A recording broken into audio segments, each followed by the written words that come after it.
तर ऑक्सिनचा रोल आपण बघितला, नंतर टाइप्स ऑफ ऑक्सिन बघितले, नंतर हे सगळं बघितलं.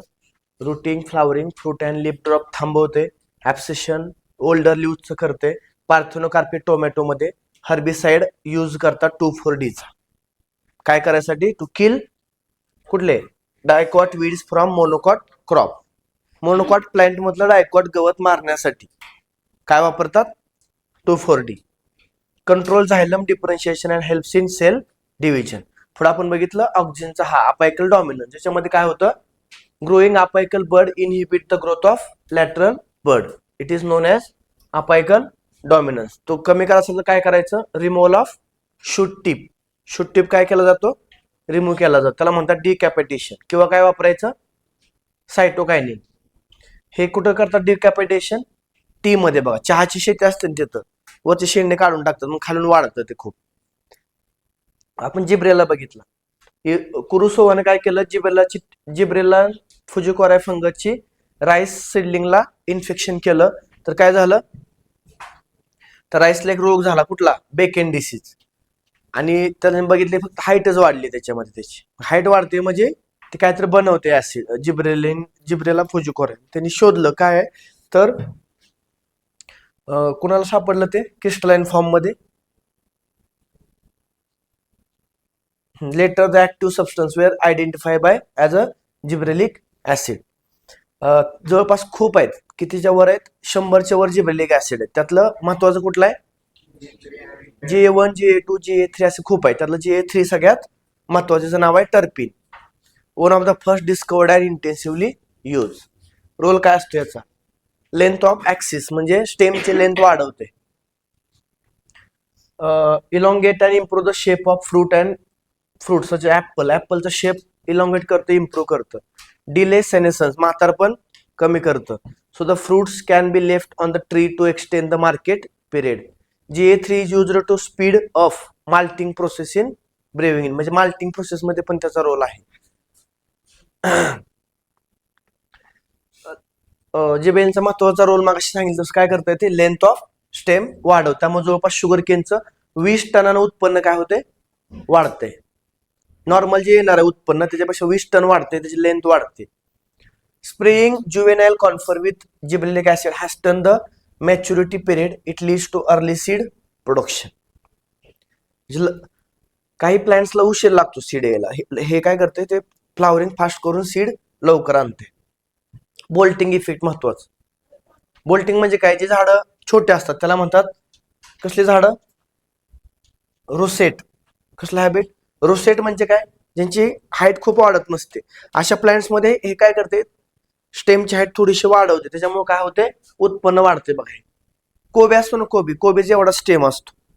तुम्ही ह्याची ट्रीटमेंट दिल्या ते काय होते? असं जरा मोठं होते, मोठा कोबी तयार होणार. बरोबर का? असं बोल्टिंग इफेक्ट महत्वाचं. IMP. Which of the following hormone shows bolting effect? Gibberellin. पुढं सायटोकायनिन. स्कू नावाच्या सायंटिस्टनं काय केलं? ऑब्झर्व केलं की काही ठिकाणी सेल डिव्हिजन खूप फास्ट होते आणि त्या ठिकाणी त्याने 4 गोष्टी अप्लाय केल्या. कुठल्या कुठल्या? Vascular extract of vascular tissue, yeast extract आणि कोकोनट मिल्क. हे अप्लाय केलं होतं. त्याने बघितले काय झालं? सेल डिव्हिजन खूप फास्ट झालं. याचा अर्थ तुम्हाला ह्यांच्यामध्ये काय तर आहे जे सेल डिव्हिजन घडवून आणते. त्यांना पुढे जाऊन स्कूग आणि मिलरला काय सापडलं? क्रिस्टलाइजर फॉर्म मध्ये कायनेटिन सापडलं. बरोबर का? आणि कायनेटिनलाच पुढे काय म्हणले? Cytokinins we discovered as a kinetin. N6 furfuryl amino purine. And adenine derivative from the autoclave herring sperm DNA. Herring sperm DNA. Herring नावाचा मासा आहे, त्या माशामधला DNA एकदम प्युअर केलेला DNA. ओके. आणि DNA मध्ये सापडलं ते. Kinetin does not occur naturally in plants. Kinetin plants मध्ये म्हणजे नॅचरल तुम्हाला आढळत नाही, वेगळ्या फॉर्म मध्ये आढळतो. कुठला आहे मग तो? जिटिनच्या फॉर्म मध्ये आढळतो. जिटिन कुठं असतं? Corn kernels and coconut milk मध्ये असतं. नॅचरल सबस्टन्स त्याच्यामध्ये काय आहेत? Coconut like activities. These are some synthetic compounds with cell division promoting activity. Naturally cytokinins were synthesize in regions of rapid cell division. हे विचारतील कुठं असतं सायटोकायनिन, जिथं रॅपिड सेल डिव्हिजनची गरज आहे अशा ठिकाणी. रूट, अपेक्स, शूट, बड आणि यंग फ्रुट्स ह्या ठिकाणी काय असतं सगळीकडे सायटोकायनिन असतं. समजते का बाळांनो? ए वेड्या बाळांनो समजते का? ओके. रेकॉर्डिंग चालू आहे का तू? ओके. चला आता आपलं सायटोकायनिन झालं काय का? येस. तिसरा हार्मोन आहे तेच चालू आहे आपलं. सॉरी झोप नव्हती लागली मला, पण विचारांचा कल्लोळ सुरू होता, तो त्याच्यात थोडं बहुतेक झालं. Cytokinin they play a role in cytokinins. काल मी 2 तास फक्त 3 हार्मोन शिकवले. मग कसले शिकवले असतील बघा तुम्ही, जे होते त्यांना माहिती आहे, त्यांचं पाठ आहे सगळं ते. मी तुम्हाला तेच सांगितलं ना बाळांनो, तुम्हाला थोडे दिवस संघर्ष करायचा, थोडे दिवस तुम्हाला तुमच्या एक डिसिप्लिन मध्ये राहायचे. काही मुलं जे खूप डेडिकेटेडली करतायत, तुम्ही कारण नका शोधू दोन. आणि जर तुम्हाला सिलेक्ट व्हायचंय ना बाळांनो, तर तुम्हाला कारण देऊन तुम्ही नाही सिलेक्ट होणार. लक्षात ठेवा, कारण देऊन नाही सक्सेस होणार. तुम्हाला शिकायचंय, तुम्हाला स्वतःला अभ्यास करायचा आहे. मग इथं बसायचं असतं ना, जर असलं तर काय, मी तुम्हाला झोपा सुद्धा म्हणतो. लेक्चर लागलं, लेक्चरमध्ये झोप लागली झोपा, पण कानावर 4 गोष्टी पडतात. कन्सिस्टन्सी लय महत्वाचं आहे. ऍब्सेंटी 0 पाहिजे, कन्सिस्टन्सी 140% पाहिजे. डेडिकेशन पाहिजे, अभ्यास रोजच्या रोज झाला पाहिजे, तर मजा आहे. नंतर आलेला दिवस बाळांनो असंच जातो बरं का. बघता बघता बघा, डिसेंबर आला, तुमची 11वी संपली, जानेवारी मध्ये 12वी चालू होणार आहे. तुम्ही आता 11वीत नाही राहिला. समजतंय का? तुमचे ज्युनियर्स आता 11वीत याचा विचार करायला लागले, तुम्ही आता 12वीत गेलेला आहात. स्वतःला खूप हे नका करू तुम्ही. काही मुलं खूप तुम्हाला शनिवार सुट्टी असते की नाही सांगा बरं मला. तरी तुम्ही का रविवार सुट्टी, आणि झालं ना 12 पर्यंत लेक्चर होत राहा, 2 तासासाठी घरी गेलाय तुम्ही. तुम्हाला कुठेही लेक्चर बघायला मिळेल मी जे शिकवलंय ते, पण जे मी शिकवलंय ते वेगळंच होतं ना बाळांनो, बरोबर का नाही? एक फ्रिक्वेन्सी मॅच झालेली असते. अभ्यास करणं गरजेचं आहे, दिवस ना दिवस महत्वाचा आहे. 2 तास म्हणजे खूप मोठी गोष्ट आहे. परत एकदा डॉक्टर ऍडमिशन मिळवलं ना बाळांनो, आयुष्यभर स्वतःला खूप तुम्ही म्हणजे हे करचाल की यार बरं झालं यार, ते 2 वर्ष मी लेग घासली. घासल्याशिवाय होणार नाही बरं का, तुम्हाला खरं सांगतो. लाईफ मध्ये खूप वेळा असं होतं की आपल्याला कधी आपण काय डिसिजन घ्यायचं आहे कळलं पाहिजे. तुम्ही डिसिजन घेतलाय, आता तो डिसिजन सर मला खरा करायचा, त्यासाठी मी काही करेन सर, काहीही करेन, किती अभ्यास करेन सर, लागेल तेवढा अभ्यास करेन. आणि सर तुम्हाला मोटिवेशनची गरज नाही पाहिजे.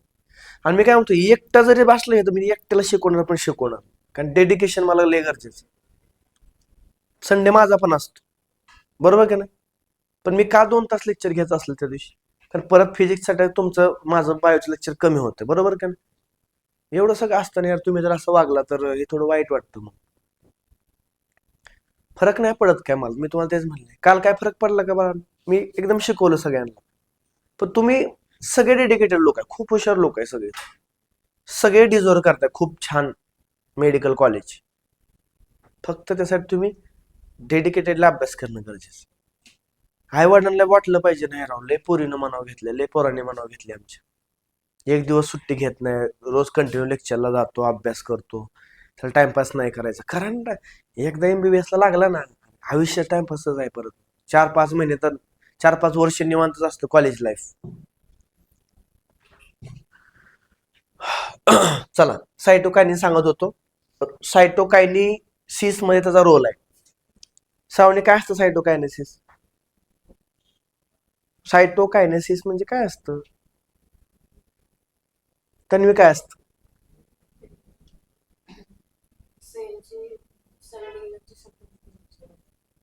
एवढं का घाबरते?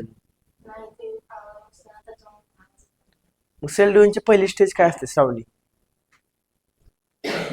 प्रत्यक्षा सेल डिव्हिजन टोटल किती मेन फेजेस आहेत? 2, कॅरिओकायनेसिस आणि सायटोकायनेसिस. मग का असं एवढं शांत बसलाय तुम्ही? हे श्रावणी काय, कुठं आहे डोकं? हा, झोप लागली का? नाही ना? ओके. कॅरोकायनेसिस, सायटोकायनेसिस. त्याच्यामध्ये न्यूक्लियसचा रोल कुठे आहे, सॉरी सायटोकायनिनचा रोल कुठे आहे, cytokinesis. They helps to produce new leaves, नवीन पानं तयार करते. क्लोरोप्लास्ट बनवते लिव्स मध्ये. लॅटरल शूटची ग्रोथ करते. ऑक्सिजन काय करायचं, अपायकल बर्डची, हे काय करते, लॅटरल शूट ग्रोथ. आणि ऍडव्हेंटिशियस शूट म्हणजे शूटचे ब्रँचेस म्हणजे खालच्या ब्रँचेस बनवते. They help overcome the apical dominance. Apical dominance म्हणजे काय बघायचं, हा मधला शेंडा वाढत गेलाय, त्यामुळे काय झाले, साईडचे शेंडे वाढले नाहीत. मग काय केलं आपण, मधला कट केला. कट केला का साईडचे वाढले. They promote nutrient mobilisation which helps in the deliver leaf सेनेसन्स. Nutrient mobilisation म्हणजे न्यूट्रिएंट्स एका प्लांट्स मधून दुसऱ्या प्लांट्स मध्ये घेऊन जायचं, मुवमेंट करायचं काम कोण करतात, से येस. चला पुढे आता इथिलीन. तुम्हाला काय दिसतंय इथे, बनाना असा होता ते असा झाला म्हणजे काय झाला, बनाना राईप झाला, रायपनिंग. ह्यालाच काय म्हणतात, फ्रूट रायपनिंग हार्मोन. लिहा तिथं काय, हे fruit ripening hormone. Which of the following is a fruit ripening hormone, ethylene. मग तेच सांगतो ना, तुम्हाला एखादं स्टेटमेंट दिली मी काय दिली प्रथमेश, आठवते का, इथिलीन बद्दलची स्टेटमेंट काय होती. हा ग्रोथ प्रमोट पण करतो काही केसमध्ये, पण जास्त केसमध्ये काय करतो तो, ग्रोथ इनहिबिट करतोय, म्हणून त्याला ग्रोथ इनहिबिटर मध्ये टाकलाय. ऍक्च्युअली कन्फ्युजन आहे नेमके की तो कशामध्ये, पण जास्त काय करतोय तो, ग्रोथ इनहिबिट करतोय. सो बघा,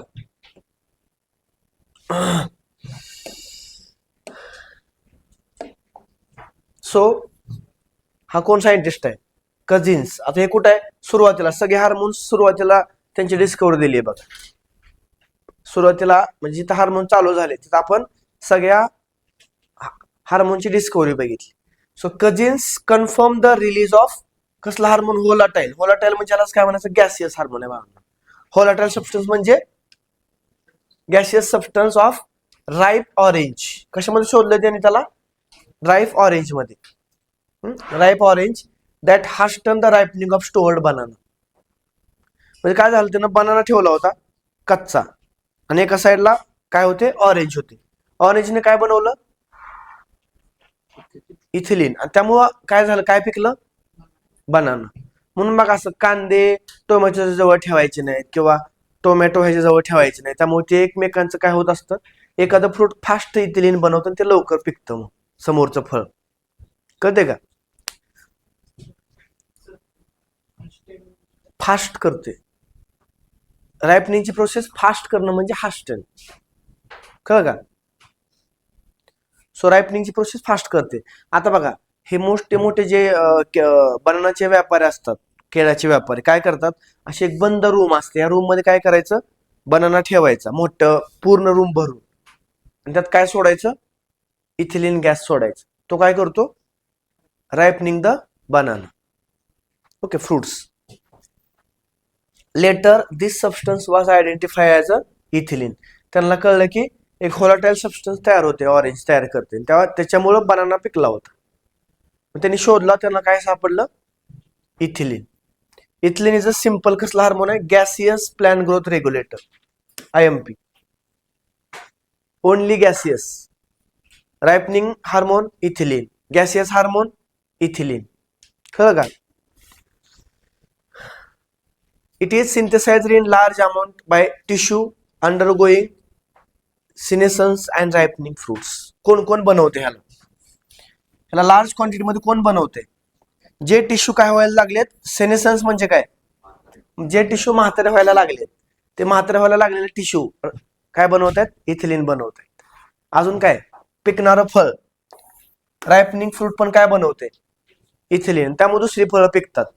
म्हणजे तुम्ही जर इथं सगळे कच्चे आंबे ठेवले आणि त्यात 2-3 आंबे पिकायला लागलेले ठेवले, आपोआप काय होणार आहे, बाकीचे आंबे पण पिकायला चालू होणार. समजते का, हा त्याच असतं. हा हा ते इकडे तिकडे आदळणी म्हणून ना. ते पॅकिंग मटेरियल असतं. Are you getting my point. नाही गरम नाही नाही, गरमचं नाही, वर थंड ठेवलं पाहिजे. ते थंड ठेवतात त्याला. गरम राहिलं का लवकर खराब होते. ते पॅकिंग मटेरियल असतं रे. तुम्ही त्या पाचडाचा आणि कशाच लॉजिक लावलं. पाचडाचा रोल काय असतो फक्त, it is a packing material, it is for packing. खूप लांब परत घेऊन जायचंय ना. जसं आपली टीव्ही घरी आपण मोबाईल मागवला, मोबाईल कसा पॅक होऊन येतो एकदम, येतो का नाही, का लॅपटॉप मागवला त्याला एकदम बॉक्स मध्ये आलेला असतो बघा तो. So it is like that. Okay. So ठीक आहे. अजून काय इथिलीनचा रोल आहे. हे बघा, हे फळ काय केलं त्यानं, हे बघा इथं दिसलं, ऍब्सिशन लेअर बनवलं. दिसतंय का, होय म्हणा की. हे बघा ऍब्सिशन लेअर, हा लेअर तयार झाला की पान काय होते, बरोबर पळते, पळत नाही, पडते.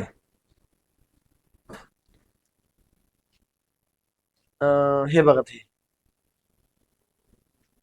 त्याला बळ आले, उगवून आले, हे बघा पिकले.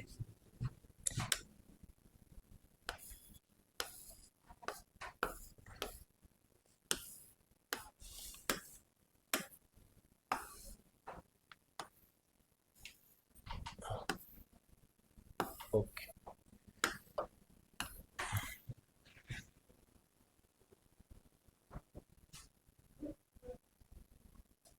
ओके, काय करते बघा तर, काय महत्वाचा रोल आहे ह्याचा. पहिला रोल काय, it influences horizontal growth of, हे आपण शिकून झालंय का वरच, नाही ना, हा राहिलं होतं काय.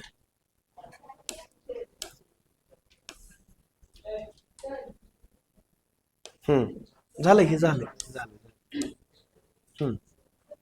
It influence the horizontal growth of seedling. Horizontal growth म्हणजे कशी, अशी पण वाढते अशी पण ग्रोथ वाढते त्याची. हा थिकनेस वाढतोय बघा. हॉरिझॉन्टल ग्रोथ ऑफ सीडलिंग्स आहे तसं येतं बघा, स्टेटमेंट आहे तसं. स्टेटमेंट कसं येतं, जसं आहे तसं. So it influence the horizontal growth of seedlings, swelling of axis and apical hook formation in dicot seedlings. Dicot seedling मध्ये. It promote senescence and abscission of plant organs, specially of leaves and flower. It promote fruit ripening. महत्वाचं काय करते हे, सेनेसन्स कळलं ना मागाशी, म्हातारं बनवते आणि त्याचं ऍब्सिशन लेअर बनवून पानगळ करते त्याची, किंवा फ्रुट्स गळतायत. आणि फ्लावर पण महत्वाचं, leaves and flower. It promote fruit ripening सांगितलं. Enhance respiration rate during fruit ripening, this is called as respiratory climacteric. म्हणजे काय ते सांगतो. काही फळं अशी असतात जे आपण त्याला ज्यावेळेस झाडावरून तोडतो त्यावेळेस त्यांचं रेस्पिरेशन रेट खूप फास्ट होतो आणि ते लवकर पिकतात. फॉर एक्झाम्पल पपई, चिक्कू, मँगो, हे फ्रुट्स कसे आहेत, तुम्ही झाडाचे तोडले आणि घरात आणून ठेवले का आपोआप काय होतात, पिकतात. पेरू, काय फ्रुट्स नाहीत पिकत, पण काय फ्रुट्स काय असतात, पिकतात. त्याला कसले फ्रुट्स म्हणायचं, काय क्लायमॅटिक. कसले, मग ते आपोआप कसे काय वाढतात, तर काय होतं बघा, it promote fruit ripening, it enhance the respiration rate during ripening. म्हणजे रायपनिंगच्या वेळेस त्यांचा रेस्पिरेशन रेट काय होतो, वाढतो. कुणाचा, त्या पिकलेल्या फळाचा, त्या फळाचा.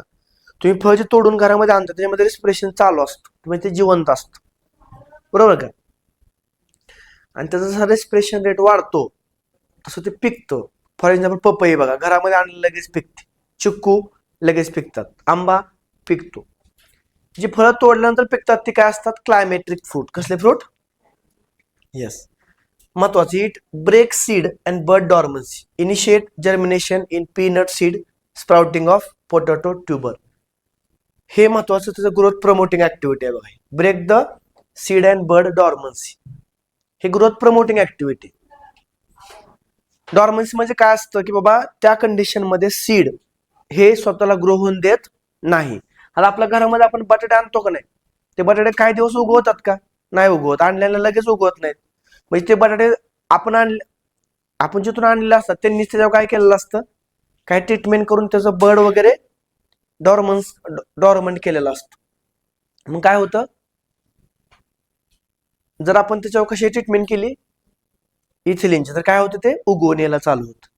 म्हणजे डॉर्मन्सी म्हणजे ते सीड न स्वतःच ग्रोईंगची कॅपॅसिटी काय केली ती थांबवली होती, ती आहे इथिलीनने काय केली ती चालू केली, बरोबर. तर त्याला काय म्हणतात, break the dormancy, breaking seed डॉर्मन्सी.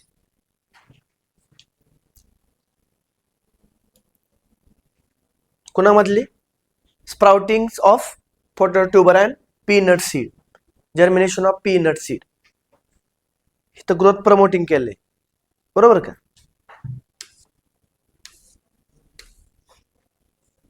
अजून काय करतं हे, promote the rapid internodal elongation in deep water rice plant.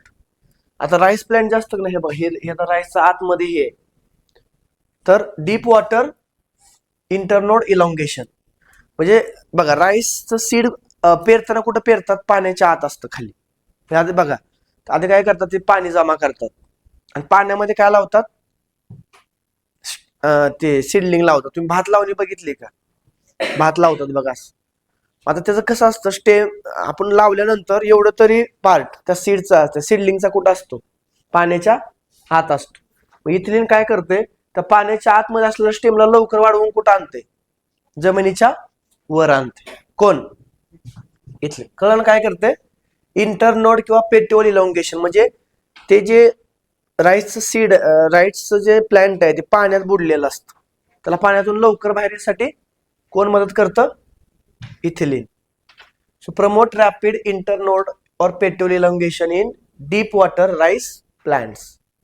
It helps leaves or upper part of the shoot to remain above the water. Help करते की ते राईसचं प्लांट पाण्यातून वर राहिलं पाहिजे. Promote root growth and root hair formation. Promote root growth आणि root hair formation. root hair झाले बघा, ते दिसते का पांढरे पांढरे केसासारखे, हे तरच पुस्तक कुठं आहे,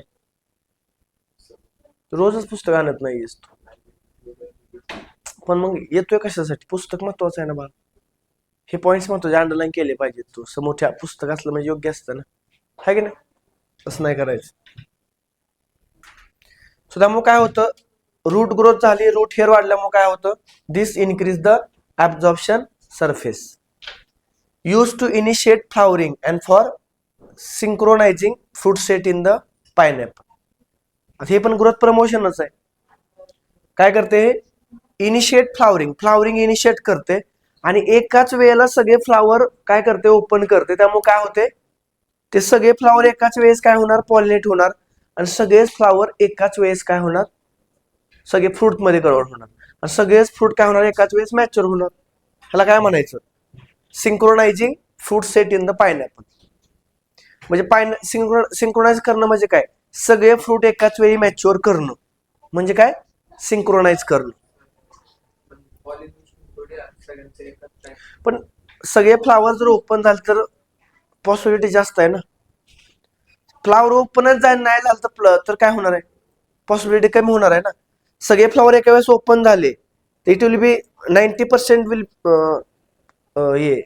काय तिथं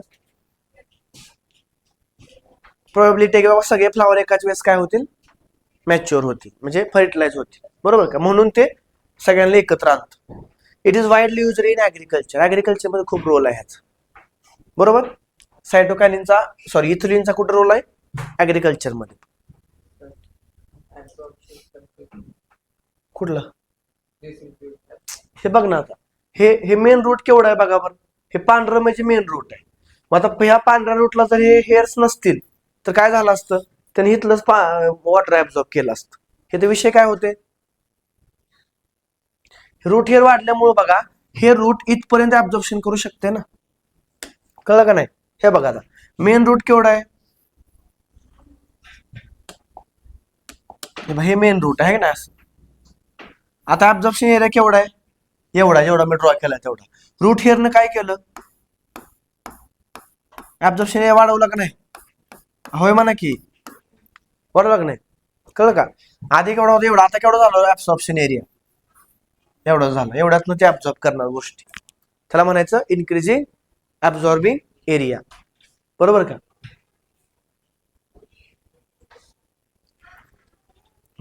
ऍग्रिकल्चर मध्ये वापरतो.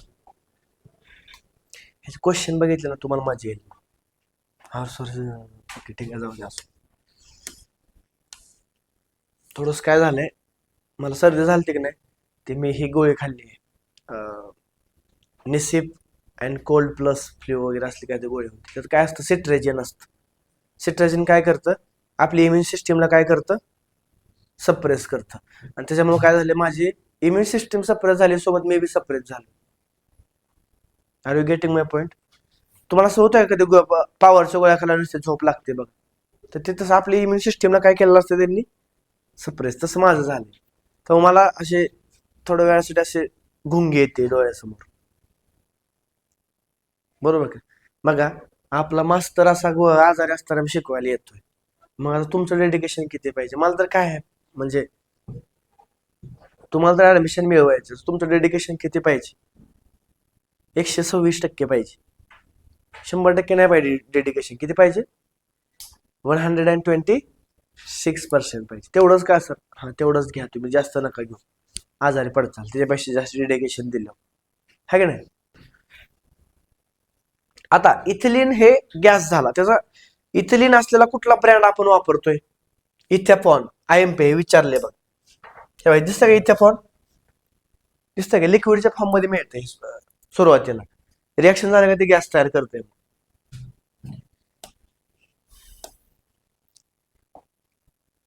तर most widely source of ethylene IMP कुठला आहे? Ethephon. Most widely use. Ethephon हे कसलं सोल्युशन असते? ॲक्वेस म्हणजे कसलं बरं? पाण्यामधलं. ते औषध पाण्यामध्ये मिक्स केलं का ते काय झालं, aqueous solution. Is readily absorb. आणि मग काय होतं, तुम्ही कधी बघितलं का, बनाना बघा, बनाना असतं ना, बनाना तोडल्यानंतर झाडाचा, त्याची जी मोठी असते ना, फणी म्हणतो आपण, केळ्याची फणी, त्याशी पाण्या हे काय केलेलं असतं, इथेफॉनची टाकी भरून ठेवलेली असते. ते घ्यायचे, त्या इथेफॉनच्या टाकीत बुडवायचे आणि बॉक्समध्ये ठेवून द्यायचे, सकाळपर्यंत पिकून जाते. कळलं का? सो ते कशामध्ये बनवतात मग? आता हे बघा, तयार होताना कशामध्ये होतं, ते गॅसियस फॉर्म मध्ये होत असतं, पण तुम्ही त्याला काय करू शकताय, लिक्विड फॉर्म मध्ये पण असा हे करू शकताय. काय म्हणलंय बघा, ethephon is aqueous solution is readily absorb. हे सोल्युशन ऍब्झॉर्ब करते कोण? प्लांट. आणि काय करते, त्याला ट्रान्सपोर्ट करते within a their body, slowly, fast नाही, स्लोली.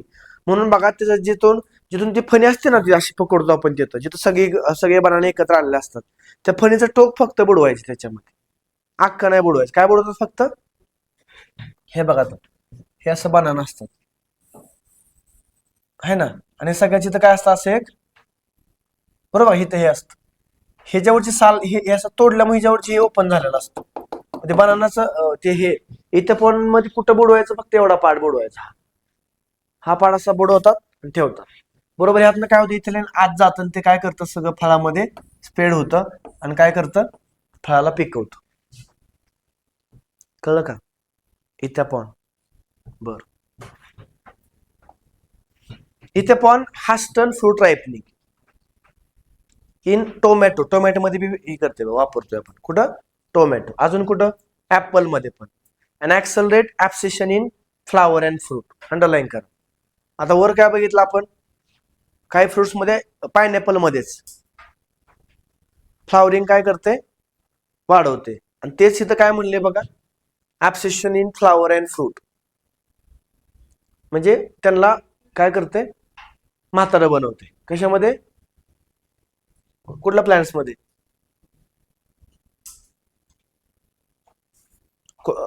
कोणामध्ये? Thinning of cotton, cherry and walnut. It promote female flower in cucumber, there by increasing the yield. महत्वाचं म्हणजे काही ठिकाणी, काही केसेसमध्ये ते फ्लावरिंग थांबवते आणि काही केसेसमध्ये फ्लावरिंग वाढवते. आता बघा, काकडी जास्त ना, काकडी, कुकुंबर म्हणजे काय, काकडी.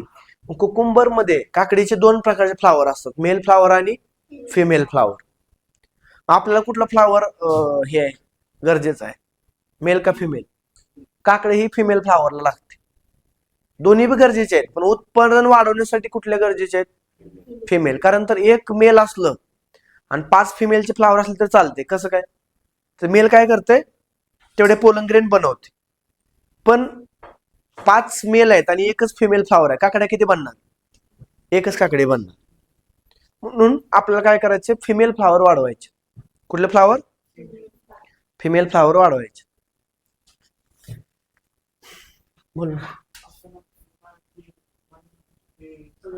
सगळे असेच बनलेले असतात सगळे. तुम्ही बघा कधी काय होतं, ज्यावेळेस तुम्ही बनाना आणता, दिसताना वरून लय फ्रेश दिसतो, काढल्यावर कळते की त्याची साल एवढी मोठी असते आणि आत बनाना एवढाच असतो. झालंय कधी असं? असं स्कॅम झालाय का? जर साल खूप मोठी असेल आणि बनाना आतमध्ये छोटा असेल तर ते पूर्ण ग्रो झालेलं बनाना नसतं. त्याला फक्त ह्या इथिलीननं पिवळा केलेला असतो. साल ते पिवळी होत्या वरून. बघा, बनाना घेताना कसा ओळखायचा की तो प्युअर मॅच्युअर आहे? तर त्या बनाना पूर्ण गोल असला पाहिजे. म्हणजे त्याच्यावरती जरी एक रेष असते बघा, अशी एक रिज असते, रिज. तो पूर्ण गोल कसा असला पाहिजे? स्मूथ आणि गोल, त्याच्यावर कुठली अशी ही नसली पाहिजे. आता फॉर एक्झाम्पल तुम्हाला इथे दाखवतो मी. हे बघा, ही रेष आहे का? ही रेष इथं आहे, याचा अर्थ काय? हे बनाना कच्चा आहे. कच्चा असताना त्याला तोडून काय केला, पिकवलाय. तो कसा असायला पाहिजे मग? एकदम गोल असायला पाहिजे. हे बघा, इथे दिसते बघा, सुरुवात इथं बघा, ही रेष कशी दिसते तुम्हाला? खूप स्ट्रॉंग. ही कशी दिसते बघा? स्ट्रॉंग दिसते. हे आलो काय होते बघा, ही रेष कमी कमी होत गेली बघा. ह्या काय होत गेली? रेष कमी होत गेली. हे तर किती स्ट्रॉंग दिसते बघा. पण बनाना बघून घेताना कसा घ्यायचा की त्याला अशी ही रेष आहे ना, ही खूप कमी झालेली असली पाहिजे. ते कमी झाले म्हणजे ते परफेक्टली पिकले. म्हणजे साल काय पाहिजे? एकदम चपटी पाहिजे, थिन पाहिजे. ते खूप जाड असलं तर काय ते आणि ती चव बी लागत नाही त्याची, आहे की नाही? हा, ते डागाला विषय काय असते, पिकले होतात इथे तसं डागालले बघ. डागाला ते डागालाच का दबतात इकडं तिकडं वगैरे. ते पाचशे जे ठेवतात ना त्यासाठी ठेवतात की ते काय नाही झालं पाहिजे, दबलं नाही पाहिजे. दबलं का ते खराब होते. आंबा पण आहे, सगळेच फ्रूट असतात तसे. आता बा ते तुला असं वाटतं सर ते फ्रूट रायपनिंगच आहे फक्त, नाही ना. आपण फ्लावरिंग बघितलं ना, रूट हेअर्स वाढवते, रूट हे करते, स्टेम बी वाढवते ना, राईस स्टेम वाढवते पाण्यामध्ये. म्हणजे ग्रोथ प्रमोटिंग पण आहे आणि ग्रोथ इनिबिटिंग पण आहे आणि growth ripening, sorry fruit ripening पण आहे. ठीक आहे, चला सगळ्यांनी इथिलीन वाचून काढा एकदा. तर आपलं ग्रोथ रेग्युलेटर आहे ऍब्सिसिक ऍसिड. कुठलं? Abscisic acid. त्याला आबा म्हणायचं. काय म्हणायचं? आबा. अजून एक नाव काय सांगितलं त्याचं? Stress hormone. लिहात येतं ब्रॅकेटमध्ये, लिहा त्याच्या पुढं ब्रॅकेटमधल्या स्ट्रेस हार्मोन. इथिलीनला काय म्हणलं आपण? Fruit ripening hormone. तसं आबाला काय म्हणायचं? Stress hormone. हा, सांगितलं ना. डॉर्मन्सी म्हणजे काय? एखादं सीड स्वतः मधल्या सगळ्या मेटाबॉलिक ऍक्टिव्हिटी स्टॉप करतं आणि हाय त्या कंडिशनला खूप दिवस राहतं. त्याला काय म्हणायचं? डॉर्मन्सी. आता आपण ज्यावेळेस गहू पोत्यामध्ये भरून ठेवतो त्यावेळेस ते गहू उगवतात का? नाहीत उगवत. तुम्ही ते काढले पेरले का उगवतात. पण जोपर्यंत तुम्ही त्याला पोत्यात भरून ठेवलेलं असतं ते कसं असतं? डॉर्मन्सी मध्ये असतं. कसं असतं? म्हणजे विचार करा, जर ते डॉर्मन्सी मध्ये नसतं तर ते पोत्यामध्ये उगवून आलं असतं. का होत असं डॉर्मन्सी? Unfavourable condition. पोत्यामध्ये फेवरेबल कंडिशन असतात का? पोत्यामध्ये माती, मॉइश्चर काय असतो का? नसतो.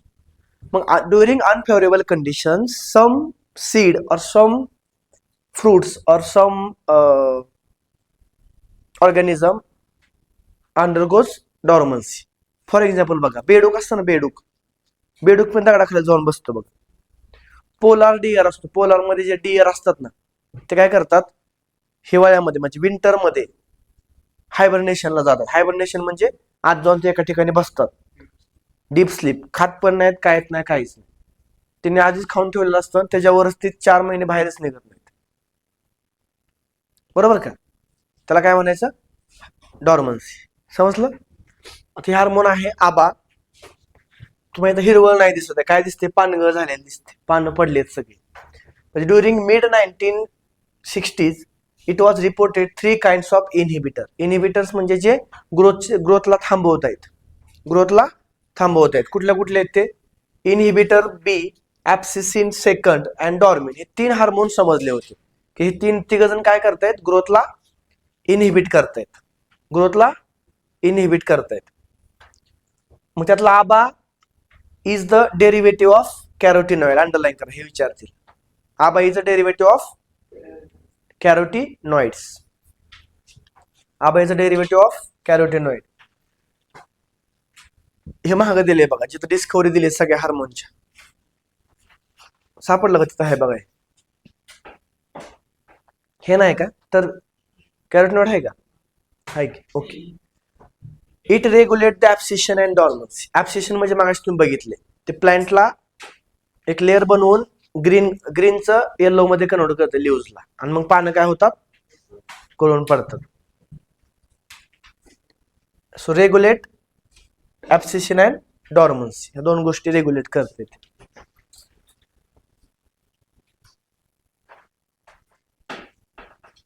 हे बघा आता महत्वाचं, हे ओपन क्लोज. मग सगळ्या स्टोमॅटोला क्लोज करायचं काम मी कोण करते? Guard cell. त्याला मदत कोण करते? आबा. शिकलो ना आपण प्लॅन वॉटर रिलेशन मध्ये, का नव्हतंच तुम्हाला?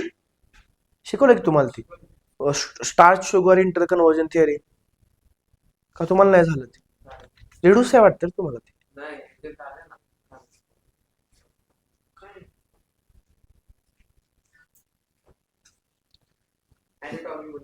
ओके, हा अॅनाटॉमी मध्ये झाला असं.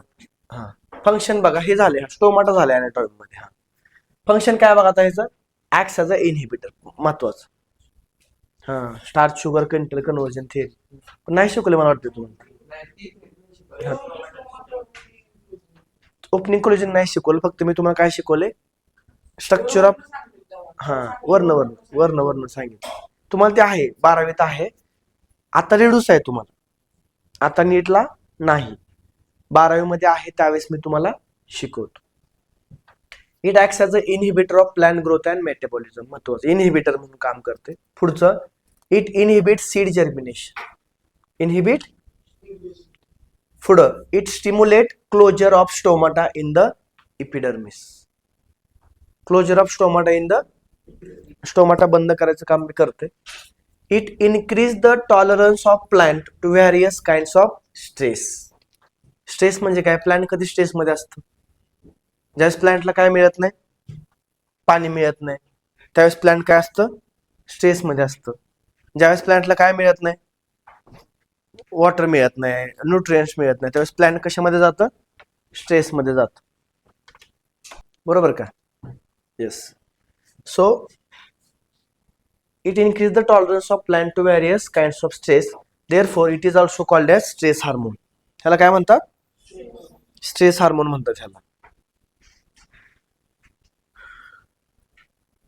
कारण स्ट्रेस हार्मोन काय म्हणतात? असर्शन रिजनला विचारते. स्टोमाटा क्लोज करणं म्हणजे काय? वॉटर कॉन्झर्व करणं ना. जे स्टोमाटा मधनं जे वॉटर काय होणार? लॉस होणार आहे, ते काय करतं? हे स्टॉप करते. It has an important role in the seed development. Seed development मध्ये मदत करते, मॅच्युरेशन मध्ये आणि डॉर्मन्सी मध्ये. Seed dormancy by ABA helps to withstand desiccation and other factors unfavourable for growth. Desiccation म्हणजे काय? शिकवलंय तुम्हाला. डेसिकेशन म्हणजे काय? आपण काय करतो? गहू ज्यावेळेस आपण काढतो, त्याचं थ्रेशिंग करतो आणि त्याचे सीड बाहेर काढतो. ते गहू आपण वाळवतो का ओलेच भरून ठेवतो पोत्यात? वाळवतो. मग ते आपण ज्यावेळेस उन्हामध्ये ते गहू वाळवतो, मका वाळवतो, त्यावेळेस ते गहू आणि मका खराब होते का? ते वाळवलेली मका जर आपण पेरली तर उगवल का नाही? उगवते. म्हणजे ह्याचा अर्थ ज्यावेळेस ते सीडला आपण वाळवतो, मग त्याला ड्राय करतो म्हणजे डेसिकेशन. मग तुम्ही त्याला ड्राय केलं तरी ते काय होतं? उगवून येतं. याचा अर्थ काय? After drying seed also grow under favourable condition. बरोबर का? हे कशामुळे आहे? आबामुळे. म्हणजे what ABA has doing? ABA is doing the seed is to be active during dormancy.